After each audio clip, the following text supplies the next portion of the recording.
Hello, everybody, ladies and gentlemen.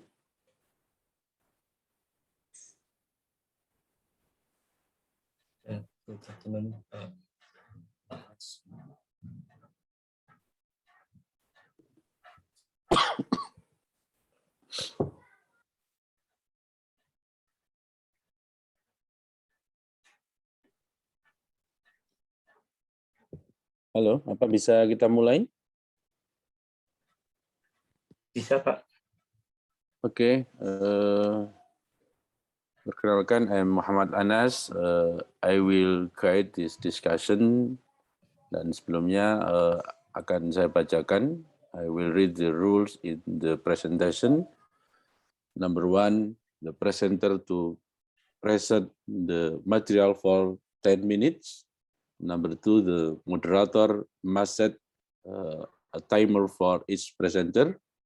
Number 3, the moderator remind the presenter when only 5 minutes remain of load time. And the last, number 5, the moderator must end the presenter session if the presentation lasts for more than 10 minutes.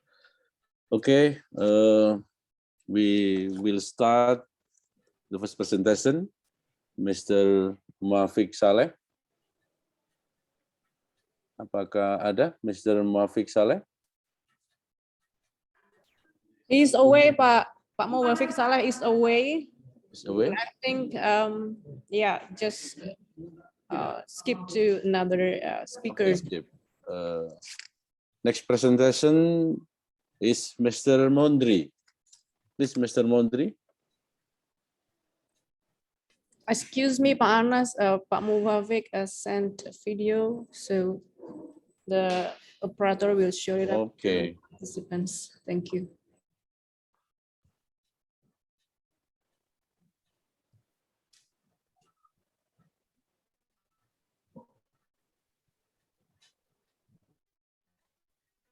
Maybe operator can help me to operate video Mr. Mondri.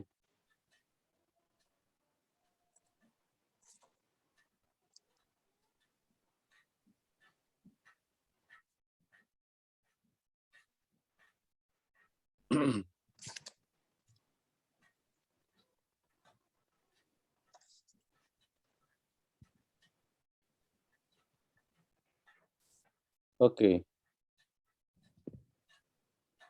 Video ya, berarti kita lewati aja ya.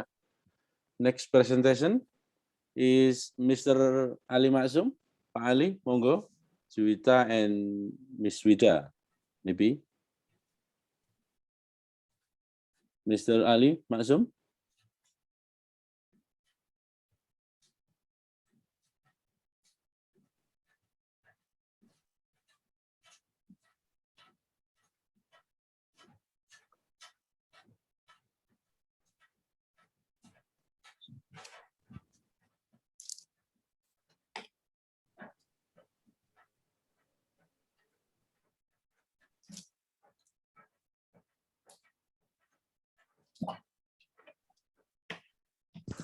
Pak Ali ada kayaknya tadi.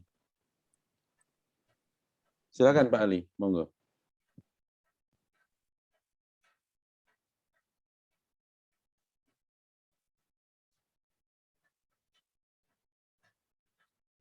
Oh, oke.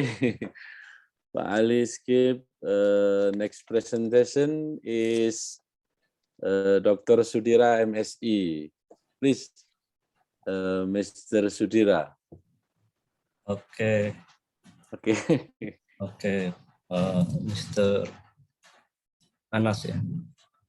Yes. Maaf, saya mau menggunakan bahasa Indonesia saja untuk presentasinya agar lebih pemahamannya lebih tepat daripada nanti misunderstanding gitu. Ntar saya share dulu.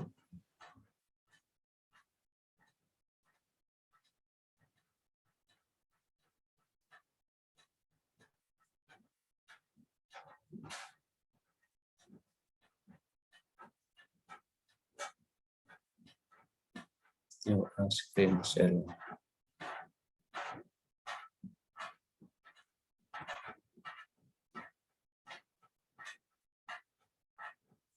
belum kelihatan ya Pak? Sudah Pak. Ya? Please. Sudah.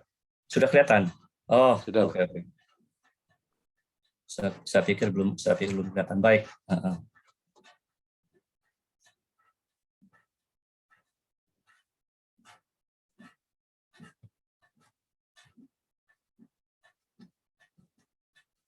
Bentar Pak ya. Oke.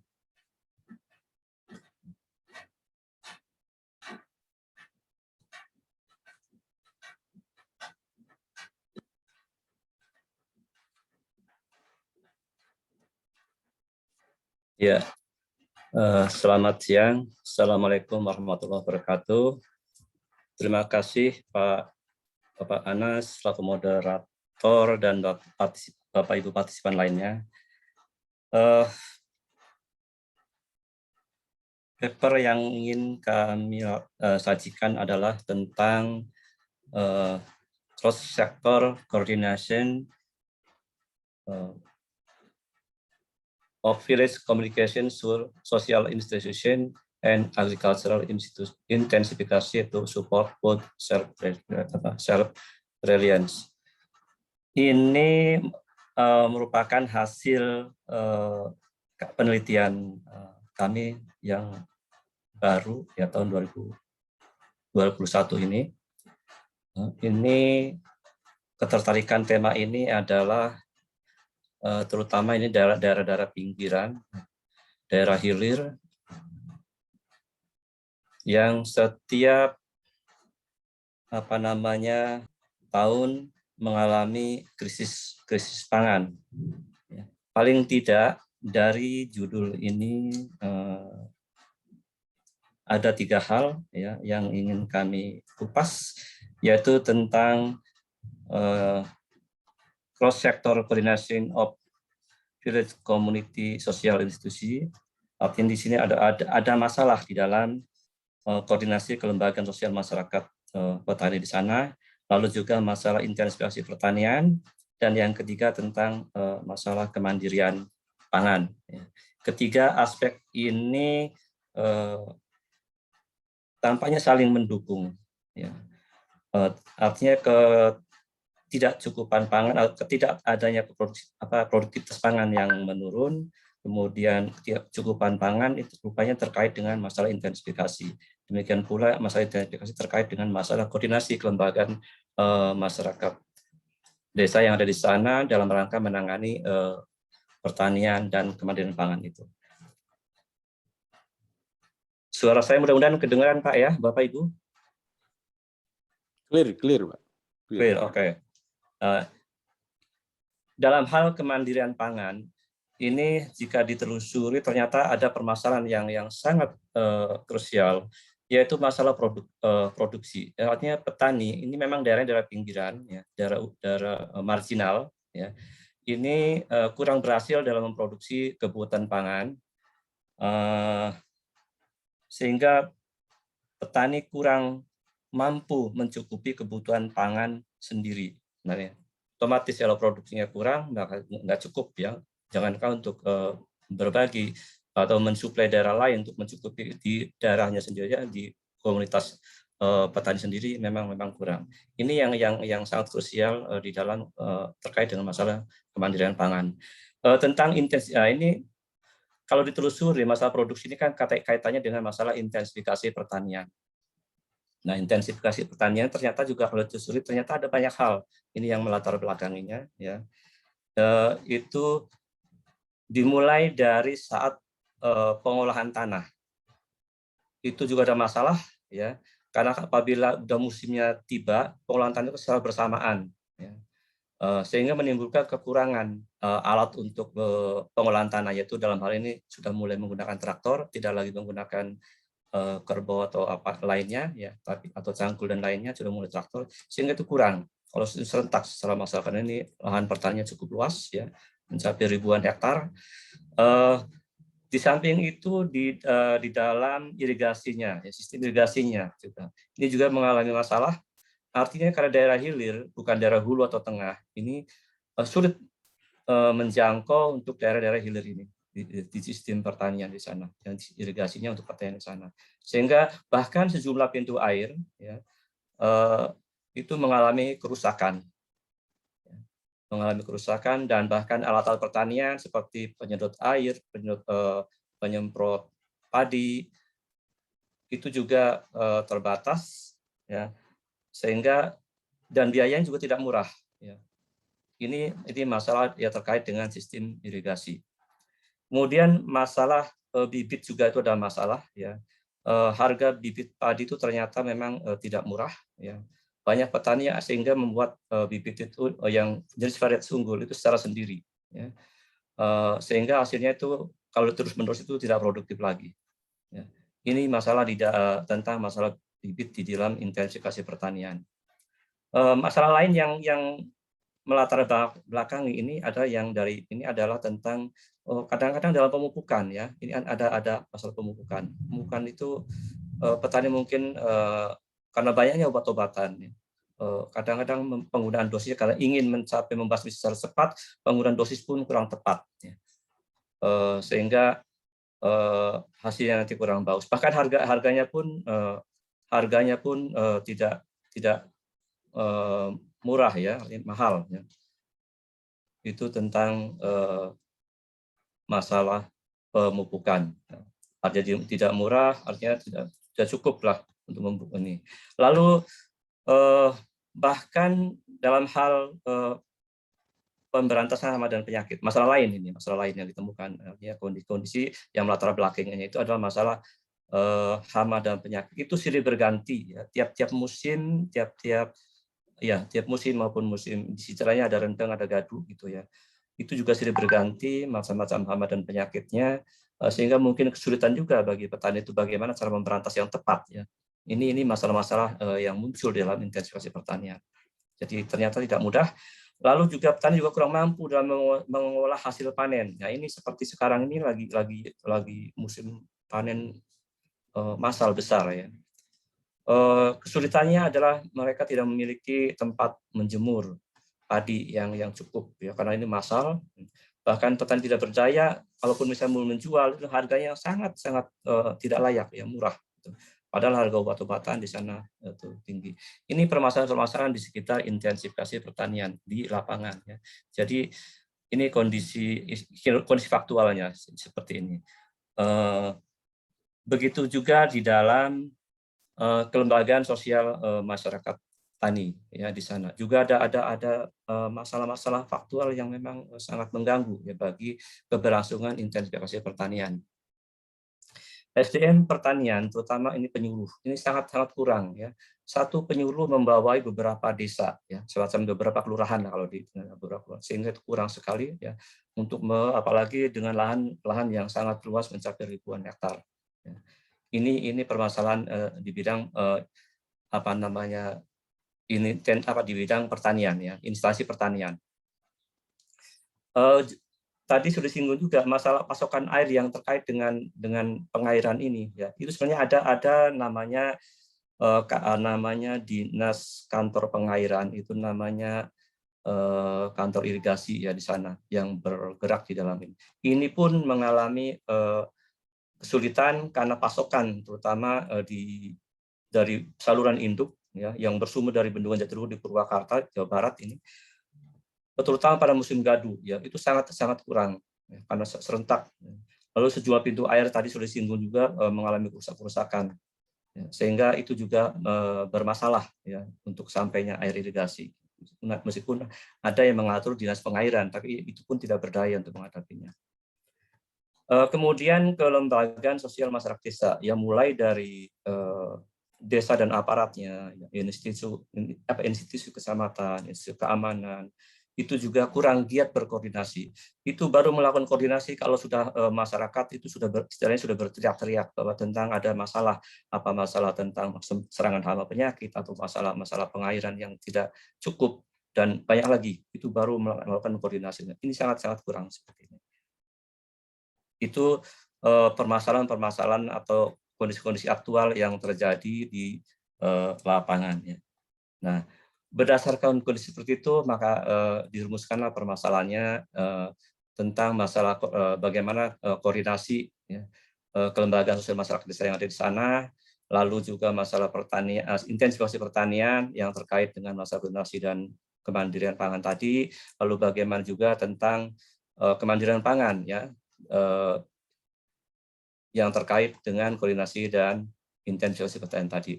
Ketiga hal inilah yang kemudian coba ditelusuri bagaimana solusinya ya terkait dengan ini.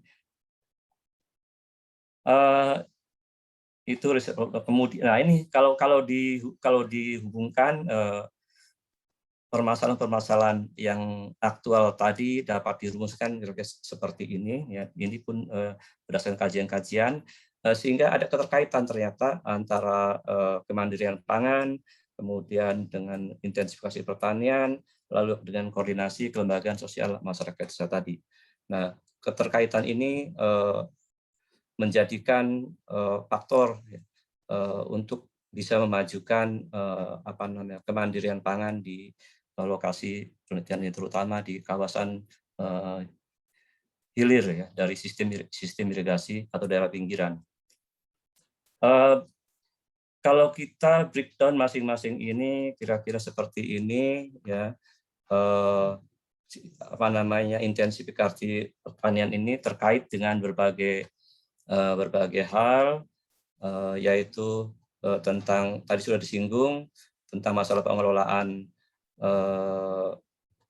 tanahnya, ya, lalu tentang mekanisasi dan sistem irigasinya, lalu juga terkait dengan pemilihan bibit yang unggulnya, kalau ada permasalahan yang terkait dengan fertilisasi, lalu ada kait dengan hama dan penyakit, lalu dengan masalah-masalah panen. Ini kalau dikaitkan supaya ini kait-mengkait ya dalam sistem intensifikasi pertanian ini. Satu masalah di bidang masalah misalnya pemberantasan hama kita berdampak pula terhadap produktivitasnya. Demikian pula masalah faktor-faktor lainnya, aspek-aspek lainnya. Kemudian juga kalau kita lihat koordinasinya, ya, sistem koordinasi kelembagaan sosial itu mulai dari Institut Pertanian. Institut Pertanian ini ada yang di sana itu namanya BPP, Balai Penyuluh Pertanian. Ada juga yang di atasnya itu adalah Dinas Pertanian, biasanya di tingkat kabupaten. Nah, bahkan di bawah tingkat BPP nanti ada namanya koordinator penyuluh. Nah, ini yang tadi saya singgung, ini sangat besar peranannya, terutama kelembagaan pertanian ini, terutama kaitannya dengan penyuluh pertanian, ya, terutama informasi sosialisasi tentang hama penyakit, sosialisasi kapan misalnya bagaimana mengelola tanah yang subur, bagaimana memberikan pupuk yang tepat dan sebagainya. Ini sangat besar peranannya. Nah, ini tadi saya singgung adalah kurang sekali ya, sehingga untuk menjangkau seluruh wilayah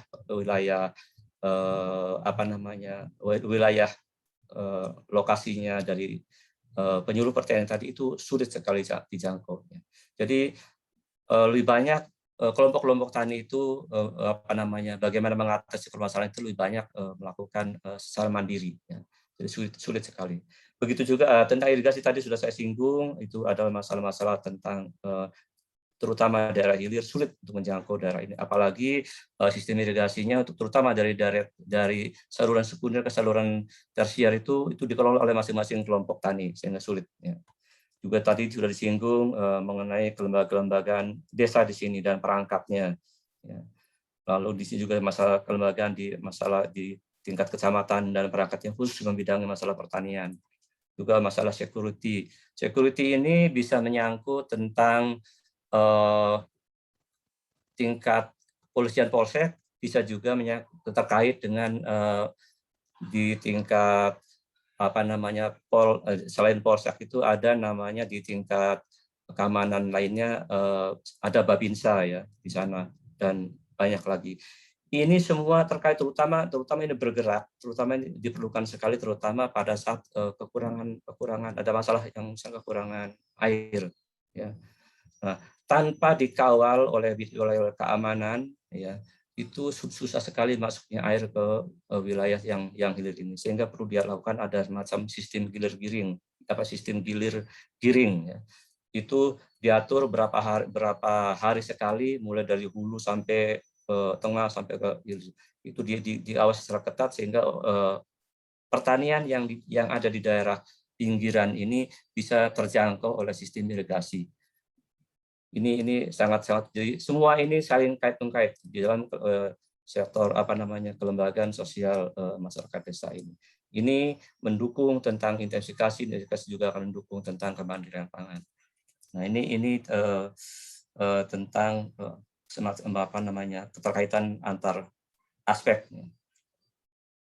Saya Mr. Sudira, ya. 2 minutes again, maybe faster, mungkin lebih cepat. Oke. Ini riset ini tahun ini di 4 desa ya di wilayah Indramayu. Analisnya adalah triangulasi, lalu melakukan verifikasi, lalu ada dengan teori ya, dengan peneliti, dengan teori dan ini ya, jadi hasil-hasil itu selalu diverifikasi dengan tempat ini. Nah, ini tadi sudah saya singgung ya, sebenarnya adalah sudah saya singgung bagaimana setelah melakukan verifikasi dengan berbagai pihak ditemukan beberapa hal. Kalau misalnya di dalam bidang pertanian kurang, maka solusi yang perlu penambahan SDM penyuluh. Minimal 1 desa adalah 1 penyuluh. Nah, ini hasil verifikasi kepada Dinas Pertanian dan Balai Penyuluh Pertanian. Kemudian masih sekitar itu bagaimana kemampuan penyuluh ini juga setelah diverifikasi memang kurang sekali. Perlu pendidikan sehingga perlu dilakukan diklat. Ya, ini hasil verifikasi dengan Dinas Pertanian. Nah, di bidang pengairan irigasi ini juga karena tadi ada beberapa yang terutama itu adalah kurangnya air, makanya perlu cari alternatifnya adalah dengan membangun embung. Embung ini semacam wadah air yang cukup luas yang bisa dimanfaatkan untuk pengairan tanah sawah yang ada di sekitarnya. Itu bisa puluhan hektar ya satu embung ini misalnya untuk daerah yang kritis ini, atau membangun sumur bor seperti ini. Lalu juga kerusakan pintu air di beberapa daerah yang memang menghambat sistem pengairan, maka memang perlu diperbaiki secara permanen, tidak salah-salah memperbaikinya. Itu yang hasil verifikasi dengan pihak-pihak yang terkait di bidang pengairan. Lalu di bidang institusi desa ini juga perlunya ya antara lembaga-lembaga sosial desa dengan aparatnya, kelompok tani, gabungan kelompok tani, gaboktan, ya, perkumpulan petani mereka air atau mitra itu juga memang kurang koordinasi. Akan bergerak itu kalau petani sudah berteriak-teriaknya, sehingga ini sering sekali mengganggu. Nah, ini artinya setelah dilakukan koordinasi verifikasi memang perlu berkoordinasi semua kelembagaan masyarakat desa ini secara sinergis. Begitu juga di institusi kecamatan ini juga yang membawai institusi desa juga perlu berkoordinasi secara sinergis. Lalu tentang institusi keamanan sama ya perlu berkoordinasi secara sinergis. Jadi semua harus bergerak, institusi yang ada di sana, lembaga sosial yang ada di sana, ya, termasuk lembaga pengairan, mitra-mitra institusi tersebut. Ya. Oke. Itu juga di bidang kekurangan tadi masalah ini di bidang intensitas pertanian, di bidang pengelolaan tanah ini juga kurang teratur, sehingga hasil verifikasi dengan kelompok tani ini adalah perlu ditambah agar pengelolaan tanah bisa dilakukan secara serentak pada setiap musim. Jadi meskipun serentak tapi bisa dilakukan karena cukup traktornya. Lalu harga traktor diharapkan tidak murah, ya. Di sana kan harga traktor tidak murah. Sehingga perlu tinjau kembali ada kesepakatan antara kelompok tani yang dalam hal ini dalam memberikan sewa pada Time is up, waktu habis. Maybe give a conclusion, maybe. Maaf. Kesimpulan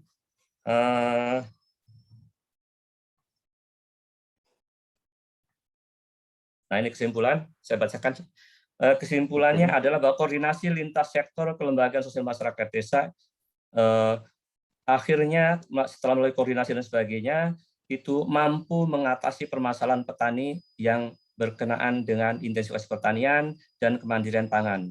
Jadi, koordinasi lintas sektor tersebut melibatkan kelompok tani, perkumpulan petani pemakai air, kepala desa, camat, seksi pengairan, balai penyuluh pertanian, dinas pertanian, polsek, dan koramil. Ini semua bergerak. Setelah itu baru bijakan berhasil. Lalu intensifikasi pertanian juga dapat meningkatkan produktivitas pertaniannya sehingga mendorong kemandirian pangan masyarakat petani. Intensifikasi pertanian didukung oleh koordinasi sektor kelembagaan sosial masyarakat desa. Dari pertanian tersebut mencakup pengolahan tanah yang baik, mekanisasi irigasi yang teratur, pemilihan bibit yang padi varietas unggul, pemupukan, pemberantasan hama dan penyakit, pengolahan dan pemasaran pasca panen. Lalu yang ketiga, kemandirian pangan petani tercapai dengan memproduksi dan mencukupi kebutuhan pangan keluarga petani sendiri. Kemandirian pangan petani tersebut tercapai dengan dukungan koordinasi lintas sektor, kelembagaan sosial, masyarakat desa, dan intensifikasi pertanian. Demikian, maaf waktunya terlalu banyak materinya sehingga saya terlalu cepat. Terima kasih atau lambat. Terima kasih. Saya kembalikan ke Pak. Okay, thank you, Mr. Sudira. Okay, interesting presentation that explain about cooperation between related agency was able to oversee the entry of irrigation water into farmer field using rotation. Thank you, Mr. Sudira. Yeah. Next presentation is Mr. Ikram and Fuad Abdul Hani. Please, Mr. Ikram. Terima kasih. Mr. Sudira, can you stop your presentation? Stop, ya, oke. Okay, thank you. Please, Mr. Ikram. Terima kasih, Pak Anas. Saya juga menggunakan bahasa Indonesia. Saya mau share dulu presentasi saya.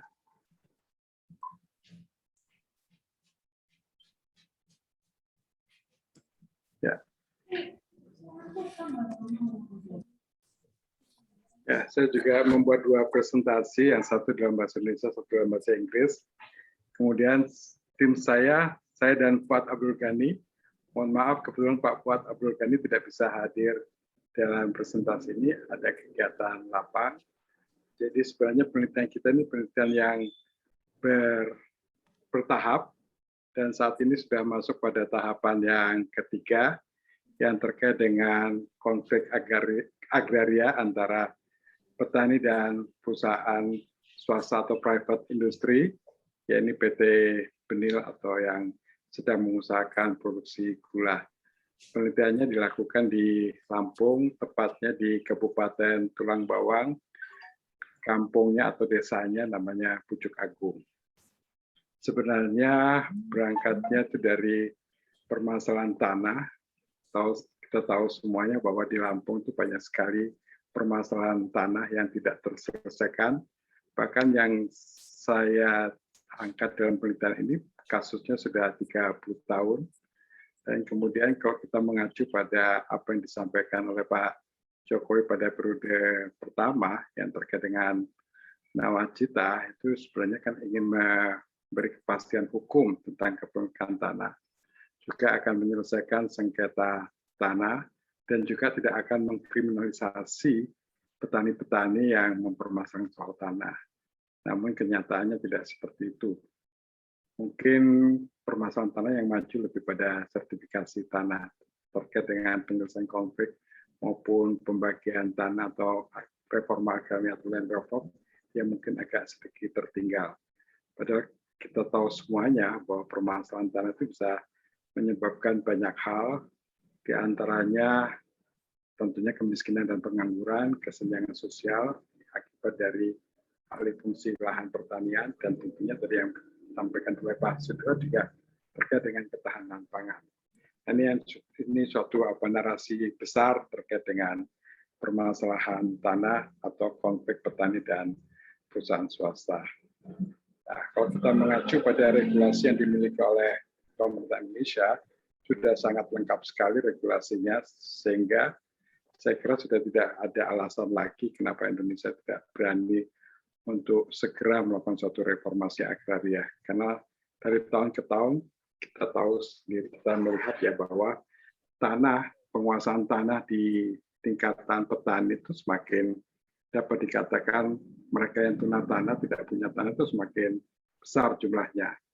Apalagi kita berharap para petani kita kan usianya sudah sangat lansia, kita berharap anak-anak mereka untuk meneruskan usaha tani mereka. Ketika mereka tidak memiliki tanah, itu mungkin bukan menjadi suatu pilihan untuk usaha tani. Lalu kemudian dari catatan kontrak agraria yang dihimpun oleh KPA, Konsorsium Pembaharuan Agraria, itu dari tahun ke tahun saya kira juga tidak terlalu signifikan penurunannya. Bahkan dari jumlah mereka yang dikriminalisasi, ditahan, itu semakin besar atau semakin banyak. Kemudian juga kejadiannya pun saya kira juga tidak beranjak karena masalah perkebunan, kehutanan, dan masalah pertanian itu masih menjadi suatu masalah-masalah yang besar. Demikian juga wilayah-wilayah kejadiannya pun daerah Sumatera, Jawa Timur, Jawa Barat, Sumatera Utara masih menjadi suatu daerah-daerah prioritas atau bukan daerah prioritas, daerah yang memang sampai sekarang masih mengalami permasalahan tanah yang cukup besar saya kira. Nah, lalu kemudian permasalahan penelitian ini akan menjawab bagaimana konteks agraria perampasan lahan oleh perusahaan dan negara tentunya. Karena negara, kalau kita melihat usia konfliknya sudah 30 tahun, saya kira negara juga tidak terlalu hadir ya untuk itu.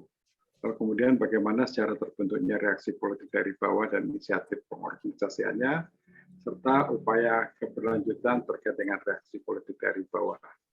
Salah satu konflik agraria dan melakukan suatu perjuangan dari bawah, petani atau level effort, yang dilakukan oleh para petani yang ada di Kampung Pucuk Agung terhadap perusahaan, saya kira perusahaan ini sudah sangat raksasa sekali.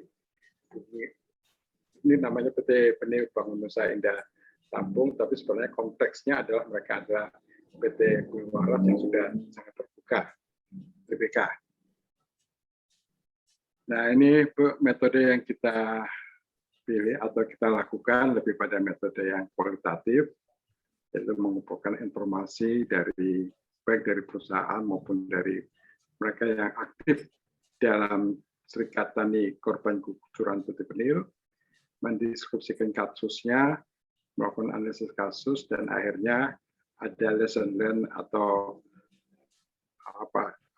masukan untuk tindakan yang selanjutnya yang akan kita lakukan.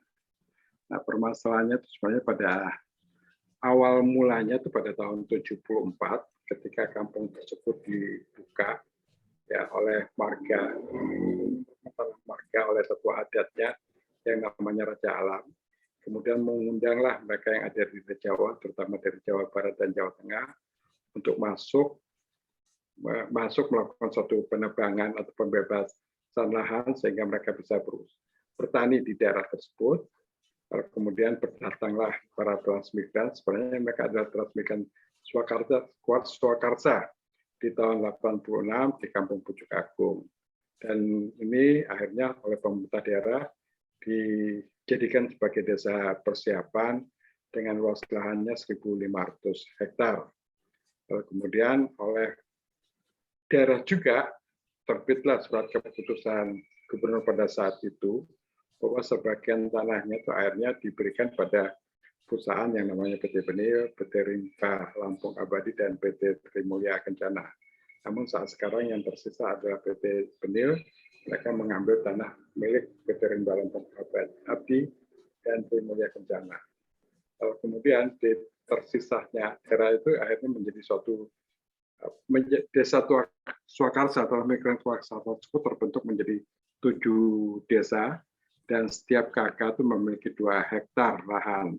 Kemudian mereka bermitra dengan perusahaan dalam melakukan usaha tani. Tetapi pada akhirnya para perusahaan itu yang mengambil alih semua lahan-lahan yang dimiliki oleh tanah, sehingga para penduduk yang dulunya sebagai transmigran Swakarsa dan mendapatkan pembagian tanah 2 hektar, kini sudah tidak memiliki tanah, bahkan mereka pindah ke kampung yang ada di depan tanah yang sudah dikuasai oleh perusahaan yang kita sebut dengan tanah land grabbing, ya, perampasan lahan yang dilakukan oleh perusahaan, tetapi mendapatkan suatu backup dari pemerintah daerah dengan dikeluarkannya SK Gubernur.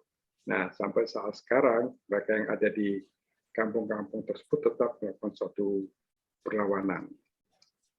Nah, perlawanan itu tentunya dilakukan sejak tahun 86 hingga tahun 2016 saat ini, hingga saat ini, ya.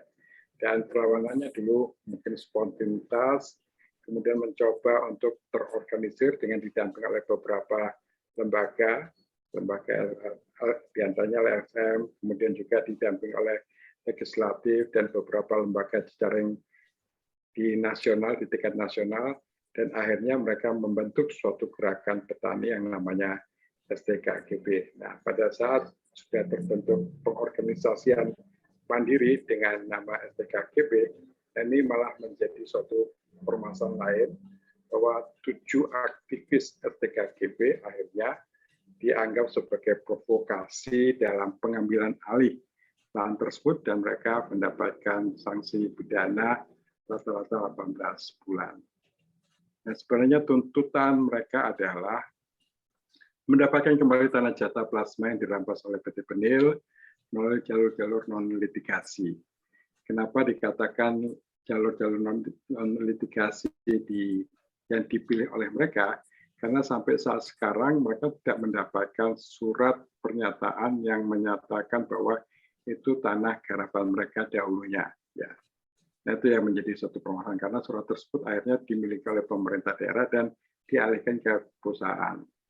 Kedua, mendorong perwujudan reforma agraria di Indonesia.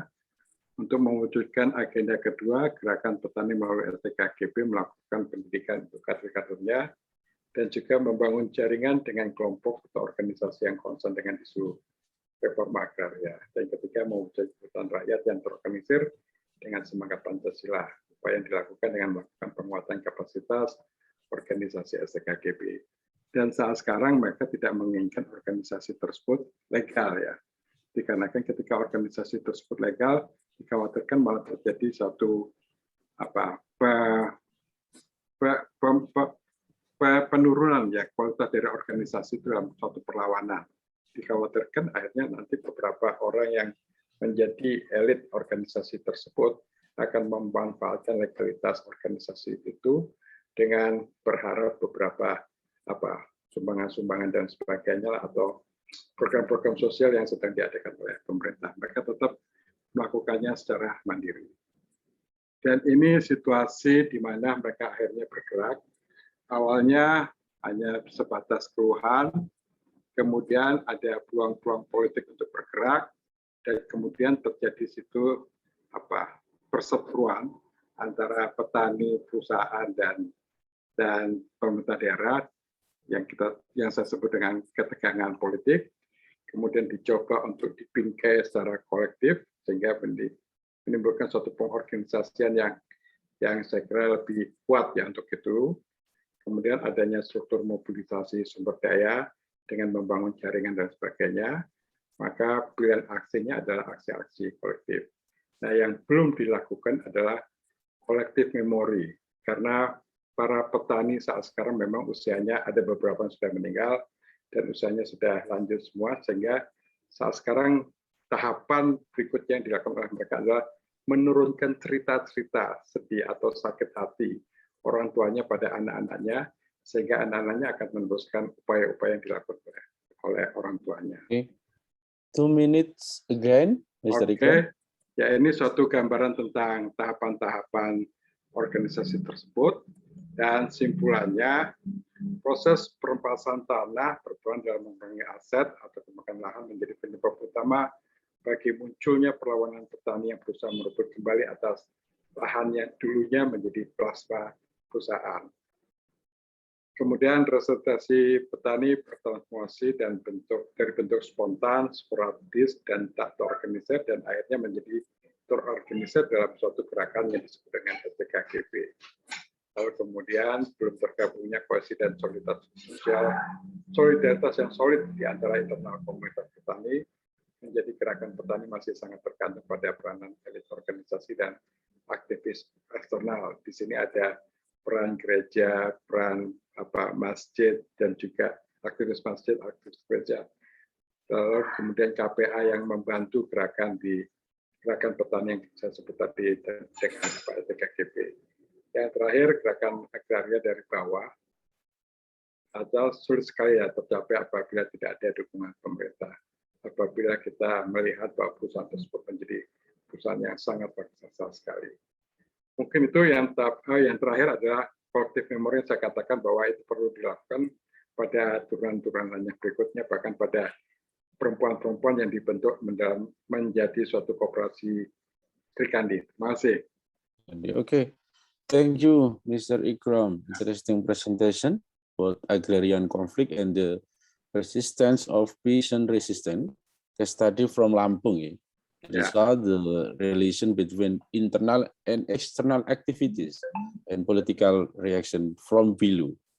Termasuk mungkin civil society dan yang terkait. Thank you, Mr. Ikram.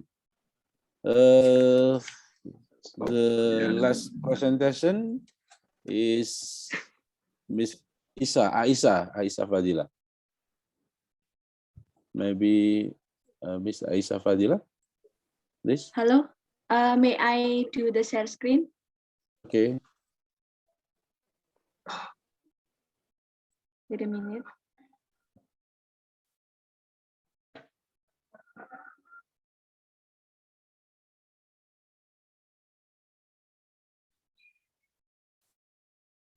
Okay.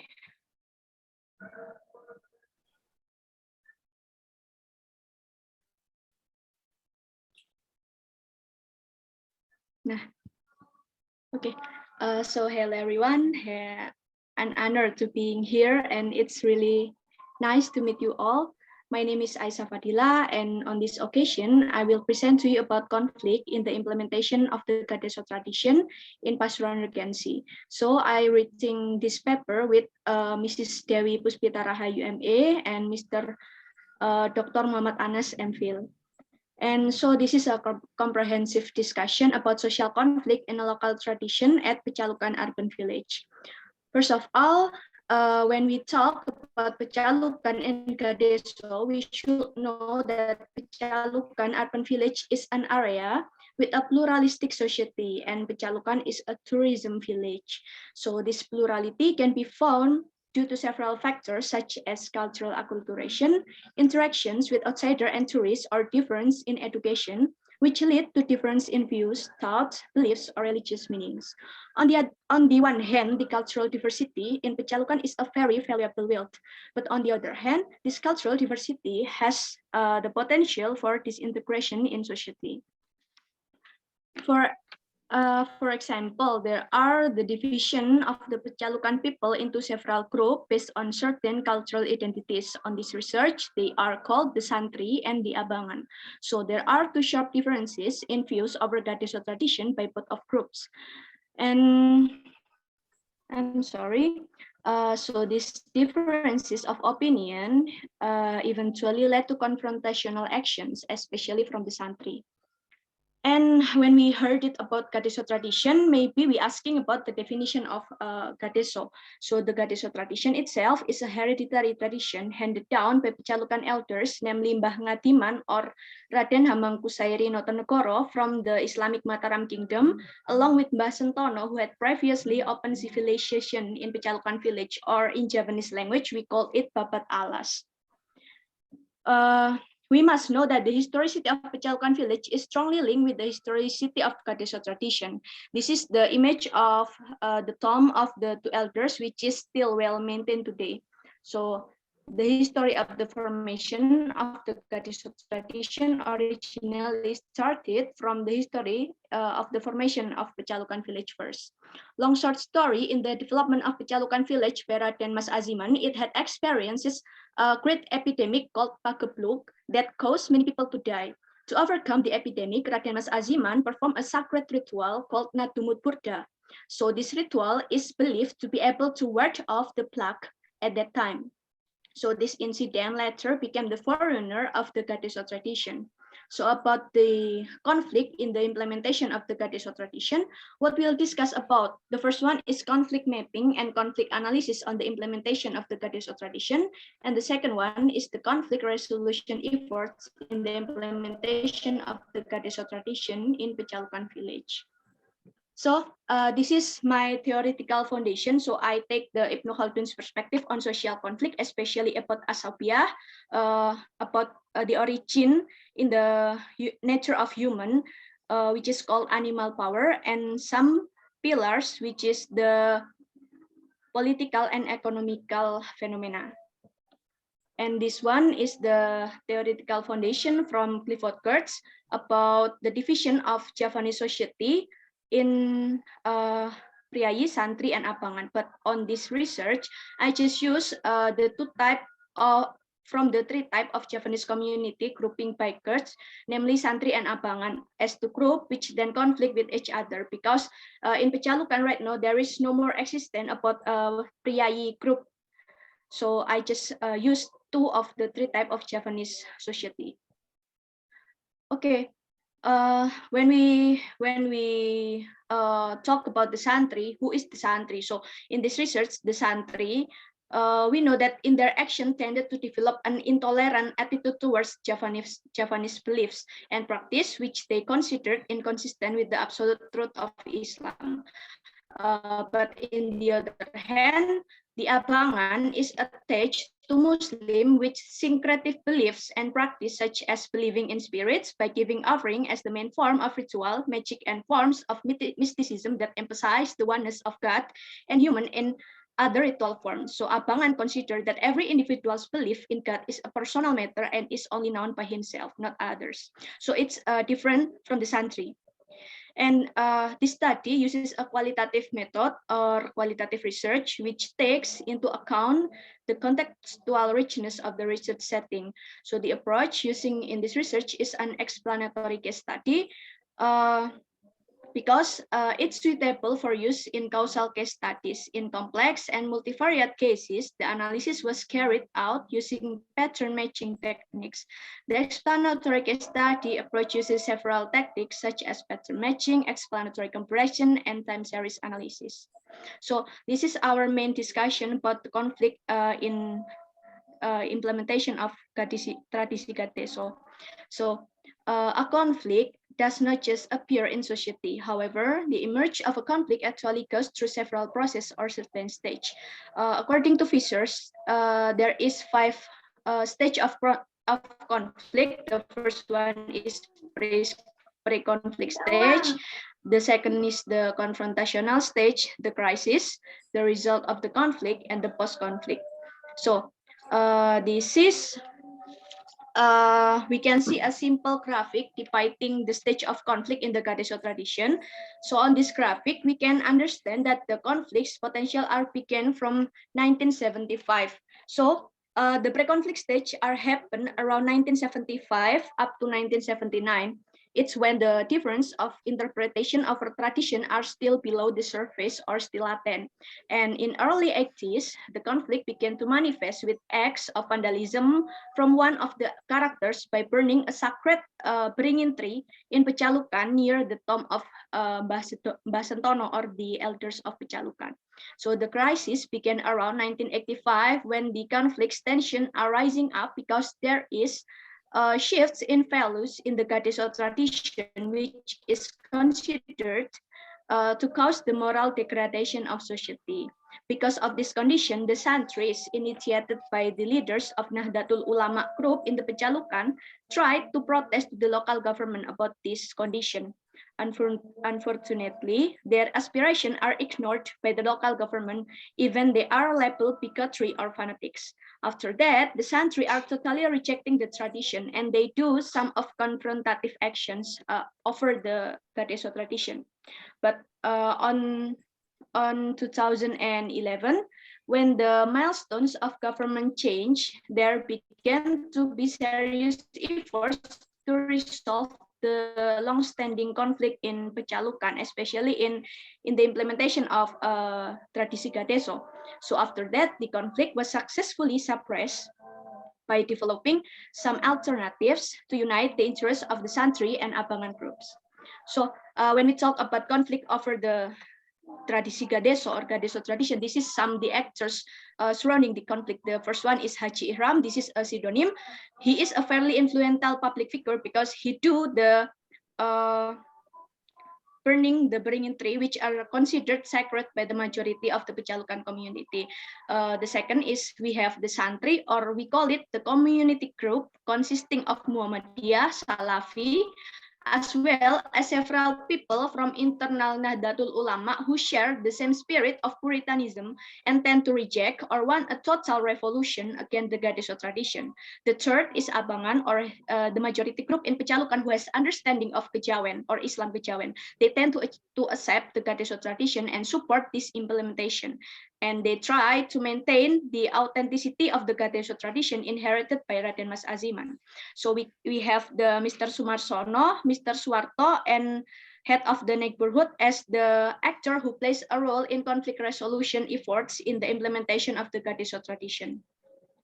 And this is the conflict issues. The first one is Gadeso tradition, which is considered contrary to Islamic teaching by the Santri group. So there is a shift in values in the Gadeso tradition, which is considered to cause the moral degradation. And there are the desire of several NU or Nahdlatul Ulama figures to be directly involved in the committee structure of the Gadeso tradition as a representation of the Santri group, and the interest of the Santri group to carry out a total revolution in the cultural structure in the implementation of the Gadeso tradition, and the interest of the Abangan group to maintain the existence and authenticity of the Gadeso tradition inherited by Raden Mas Aziman. And there is the reluctance of some people to pay dues for the implementation of the Gadeso tradition because it's considered burdensome. This is the dynamics of conflict, which is I just explained before. And when we talk about Asabiyah and Ibnu Khaldun's perspective on implementation, in conflict over the implementation of tradisi Gadeso, there are four main questions we should answer. The first one is what kind of Asabiyah exists in conflicting societies. So there is a common identity and belief of the conflicting group or between the Santri and the Abangan. So there are different heredity factors and factors surrounding kinship. Lately, I know that the Santri are closer to the Modin family, yet the Abangan are closer to the village elders, descendant of the Raden Aziman. So how can psychological sentiment as animal power emerge and cause conflict? We know that the group of Santri generally have basic sentiment and ideas that tend to be the same, namely around dogma. So they have an Islamic views, which is they clash it over the local tradition, that the result of this thought become the basic of the social building on the Santri group, so also became the basis of the argument in rejecting the tradition. So there are the desire for power to win and to rule was sparked in the both groups, both Santri and Abangan. And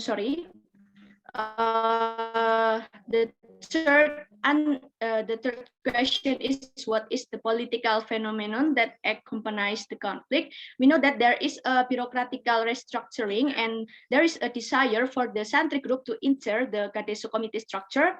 And what is the economic phenomena is when people who are reluctant to pay dues use religious reasons to refuse. So after 2011, when the local government is led by Pecalukan people, named Mr. Sumarsono, there are so many efforts to minimize the conflict tension, which is the local government accommodates. Yes? 2 minutes again. 2 minutes again. Accommodates. Yes, okay, Mr. Anas, thank you. So this is the conflict resolution, which is opened by Mr. Sumarsono, and they try to have an alternative from the Santri and Abangan over the tradisi Gadeso in 2011. And this is another important finding in this research. The first one, Kurt's writing about Javanese religion are indeed very interesting, but in its development in society, various criticism of Kurt's phenomenal work can be found. So in the context of society in Pecalukan, for example, the term santri is not actually attached as a special identity which is only owned by certain Islamic group. So the Islamic community in Pecalukan tends to divide it into certain identities based on Islamic organizational, such as Nahdlatul Ulama, Muhammadiyah, or Salafi. So the reality of the people in Pecalukan, Kurt's thesis is not entirely true because the facts on the ground confirm that Islamic organizational groups such as Nahdlatul Ulama, which are identified as the Santri group, are actually fragmented again into certain model. So this is the deeper identification about ideological intersection within the bodies of Nahdliyin or NU in Pecalukan. The first one, I identified that there is those Nahdliyin people who fully support the implementation of the Gadeso tradition, and second is those who support the implementation of the Gadeso tradition under certain conditions, as long as there is no violation of moral norms. And the third one is those who are very rigid in responding the Gadeso tradition and tend to reject and want to eliminate all the existence of the Gadeso tradition. So this is my conclusion. I later learned that the Nahdliyin people in the second typology ultimately choose to make peace with the majority of Pecalukan Abangan people who supported the Gadeso tradition. But in the end, the third typology of Nahdliyin people tends to join the Muhammadiyah and Salafi group, who are considered one voice in rejecting tradition. So they have same views about Islamic views, which is try to eliminate all the existence in the Gadeso tradition. So thank you for your attention. I'm so sorry if I've mistaken. So have a nice day. Thank you. Okay, thank you, Isa. Maybe I understand because I'm one of your thesis examiner. Okay, thank you, Isa, about your presentation about konflik pelaksanaan tradisi Gadeso di Pecalukan. The root of conflict came from different in religion, group belief. They are Santri group and Abangan group. Okay, ladies and gentlemen, maybe any question maybe from audience, please. We still have a time about 20 minutes. Ya, saya sangat menarik sekali apa yang disampaikan oleh Aisyah menurut saya. Kemudian juga saya kadang-kala juga berpikir ya, apakah konsep dari Clifford Geertz itu masih berlaku hingga sekarang ya, terkait dengan abangan, santri, dan priayi. Karena ada banyak priayi yang kelakuannya melebihi abangan ya, juga ada banyak abangan yang kelakuannya lebih baik daripada santri. Itu yang saya maksud. Kemudian konteks teorinya itu apakah pada saat itu memang sudah muncul Muhammadiyah atau NU, sehingga mungkin NU Muhammadiyah juga tidak bisa disamakan dengan santri konsepnya Clifford Geertz. Itu aja mungkin Mbak Aisyah. Okay, Mr. Ikram. Aisyah, maybe can you respond? Yes, I can respond it maybe in bahasa, Mr. Anas. Okay, never mind. Okay. Sorry. Jadi nggak untuk apa-apa. Bahasa Inggris juga nggak apa-apa. Terkait dengan terkait dengan konsep santri dan abangan, memang itu menjadi mempermudah saya ketika saya melakukan analisis terhadap masyarakat di Pecalukan, karena ketika kita berbicara konflik dalam konteks ini, saya awalnya hanya melihat sepertinya hanya Muhammadiyah dan NU di awal-awal saya melakukan riset, tetapi kemudian melalui berbagai pendekatan saya tahu bahwa kemudian di dalam tubuh NU sendiri itu sudah terpecah-pecah ke dalam beberapa komunitas di mana dia memiliki perspektif yang berbeda-beda juga terkait dengan tradisi Gadeso. Makanya itu saya menggunakan untuk mempermudah pembaca ketika melihat bagaimana sih pengelompokan dan kontestasi yang terjadi di dalam perebutan nilai di dalam pelaksanaan tradisi Gadeso, maka mempermudah untuk menggunakan istilah santri dan abangan. Memang menurut saya setuju dengan apa yang disampaikan dengan Pak Ikram, bahwa apa yang disampaikan Geertz sudah tidak lagi relevan untuk memotret masyarakat, dan itu memang menjadi kritisisme dalam tulisan saya ini. Makanya itu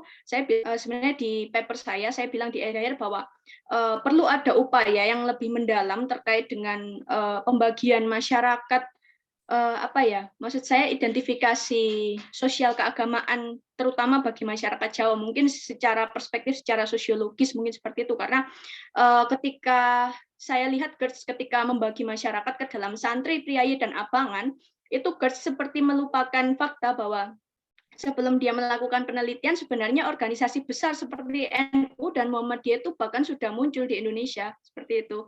Jadi ketika GERTS membagi masyarakat menjadi santri, abangan, dan priayi, itu sebenarnya NU dan Muhammadiyah sudah mulai muncul, terutama Muhammadiyah dulu yang lebih tua ya organisasinya dibandingkan dengan NU. Begitu juga di Pecalukan. Jadi memang untuk eksistensi Muhammadiyah dan NU itu memang sudah ada sejak awal Pecalukan ini. Sorry, maksud saya ketika perkembangan konflik terjadi di Pecalukan sekitar tahun 1970-an, itu memang sudah ada beberapa pendatang itu mereka beraliran Muhammadiyah begitu. Nah, kemudian memang awalnya mereka itu tidak setuju kan dengan apa namanya perspektif dengan tradisi Gadeso dan lain-lain. Tetapi mereka karena jumlahnya sedikit, kalah jumlah, jadi mereka tidak berani memunculkan konflik itu di permukaan.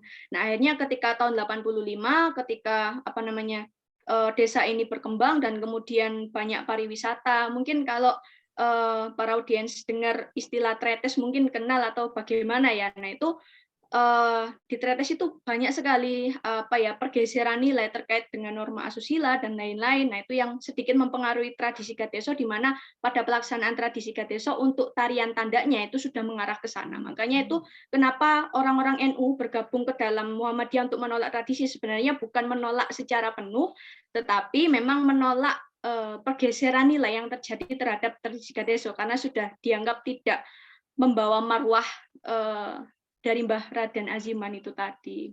Kemudian seperti itu, dan mereka kemudian bergabung membuat konflik spektrumnya menjadi lebih luas, dan kemudian ya sampai tahun 2011, jadi mulai tahun 75 sampai 2017 itu tidak pernah diselesaikan konflik itu sama pemerintah desa karena seperti tidak peduli.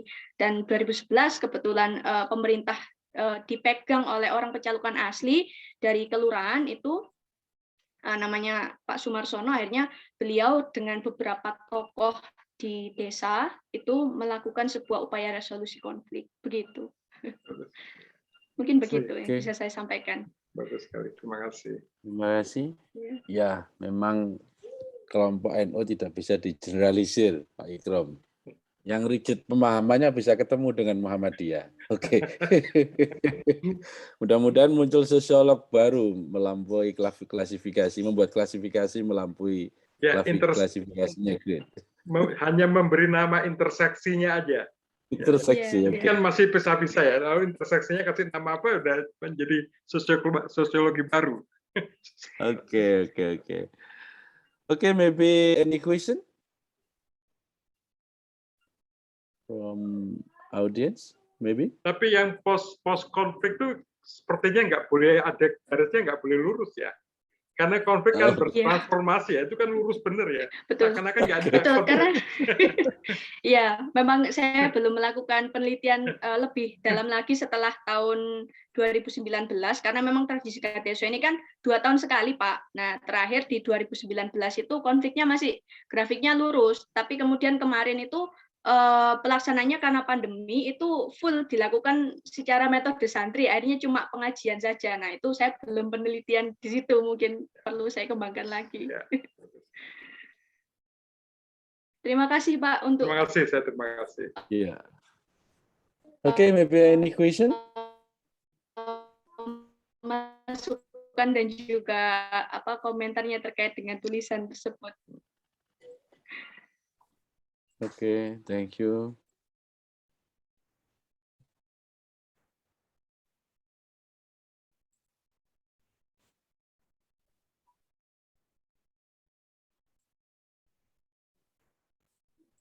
There is no question. Kalau tidak ada, saya tutup. On chat, Kita Pak Anas. kembali. Ya. Gimana, Aiza? Di chat ada yang tanya, 1 orang sepertinya. Oke, dari Mbak Titi ya, untuk Pak Sudira. Pak Sudira? Pak. Ada pertanyaan? Mohon izin mengajukan pertanyaan. Ya, Apakah silakan. petani yang dimaksud di dalam penelitian ini adalah petani pemilik sawah atau juga petani penggarap sawah? Punya alat produksi berarti atau tidak? Apakah perbedaan di antara keduanya dalam konteks independensi pangan dan kemampuan melakukan koordinasi dalam cross sektoral? Itu Pak Sudira. Pertanyaan dari from Miss Titi. Baik, terima kasih Ibu Titi Fitrianita ya, mengajukan pertanyaan. Saya coba untuk memberikan tanggapan. Lokasi penelitian ini memang daerah pinggir, ya, daerah pinggiran, daerah hilir, yang mayoritas petaninya adalah petani pemilik dengan lahan sempit. Kira-kira sekitar di sana rata-rata setengah bau istilahnya di sana. Setengah bau itu kira-kiranya sepertiga hektar. Ya, jadi satuan tanah di sana istilahnya pakai bau, setengah bau, rata-rata itu. Kalau disamakan dengan hektar, kira-kira sepertiga hektar. Itu rata kepemilikan. Nah, yang menggerakkan kelembagaan sosial masyarakat desa itu adalah petani-petani yang di atas itu.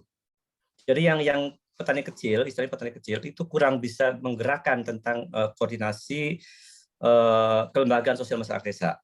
Tapi yang di atas itulah yang menggerakkan. Jadi sifatnya mensupport, mendorong saja petani-petani kecil itu untuk menggerakkan agar misalnya kelembagaan sosial masyarakat desa itu bergerak secara sinergis untuk mengatasi berbagai problem terkait dengan masalah-masalah di sekitar intensifikasi pertanian. Jadi itu yang berat petani yang di atas itu. Dan biasanya petani yang cukup besar itu banyak sekali istilahnya semacam di anak buahnya lah gitu. Itu petani-petani kecil itu. Jadi melalui itu mendorong petani-petani besar untuk menggerakkan kelembagaan sosial masyarakat desa. Dan itu melalui tahapan-tahapan di kelompok tani lalu menggerakkan di tingkat perangkat desa yang membidangi pertanian, lalu bergerak di atasnya lagi di bidang kecamatan dan seterusnya sampai melibatkan pengairan dan juga melibatkan BPP pengairan seperti itu. Nah itu, yang independen, yang mana yang independen dalam pendirian yang betul-betul independen itu mereka adalah petani di atas sepertiga hektar itu tadi. Jadi hanya cukup saja kalau yang seperti hanya cukup untuk mandiri saja. Makanya di sini hanya sekedar cukup mandiri. Ya. Cukup lah kalau itu karena kalau itu produk petaninya kebetulan bagus. Ya. Tapi kalau tidak bagus ya sama juga artinya mengalami kekurangan. Nah melalui koordinasi seperti itu intensifikasi pertanian bisa berjalan dengan baik. Jadi kuncinya adalah pada koordinasi perangkat-perangkat atau aparat-aparat di tingkat desa. Itulah yang mendorong kemajuan pertanian di sana. Kira-kira seperti itu, Ibu Titi Fitrianita ya. Terima kasih. Oke. Thank you, Mr. Sudira. Terima kasih. Okay, maybe any question? Because of our time, about 10 minutes maybe. Kalau tidak ada, maybe saya tutup. Thank you very much for your attention. Bye. Terima kasih, Pak. Terima kasih.